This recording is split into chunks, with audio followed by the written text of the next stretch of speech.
It is thus not surprising that as the 20th century dawns, we find Jews turning their attentions to the overthrow of one of the last monarchies still opposing Jewish advancement, the Romanov dynasty of Russia.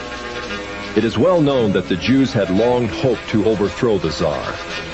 It was natural then that Jewish philosophers such as Moses Hess and Karl Marx should contrive a philosophy that could make such overthrow possible. It was also natural that international Jewish bankers of New York, London, and Hamburg should finance it.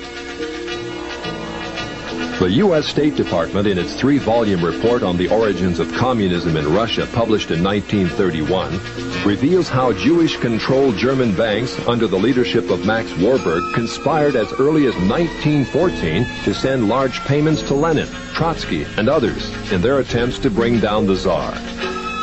As part of this conspiracy, Jacob Schiff, head of the New York Jewish banking house of Kuhn Loeb, invested at least $20 million, which would be close to $1 billion today, toward the establishment of Bolshevism in Russia.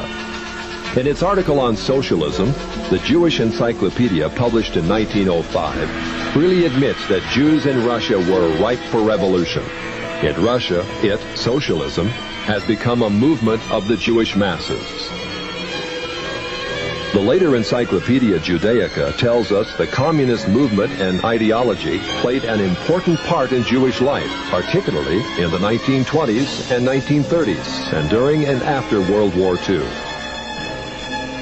The Judaica, in fact, presents an extensive list of the most powerful Jewish leaders of Bolshevism, which included Trotsky, Sverdlov, Zinoviev, Kamenev, Litvinov, Kaganovich, and many others. The Judaica also tells us just how many Jews filled the communist ranks. It says anti-Semitism drove the bulk of Russian Jewish youth into the ranks of the Bolshevik regime.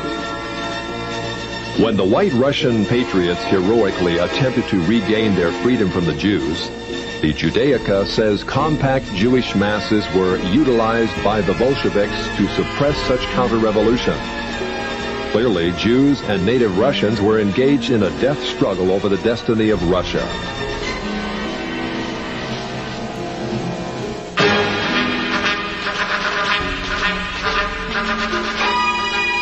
Unfortunately, the Jewish masses won. A rare photo shows the First People's Commissariat.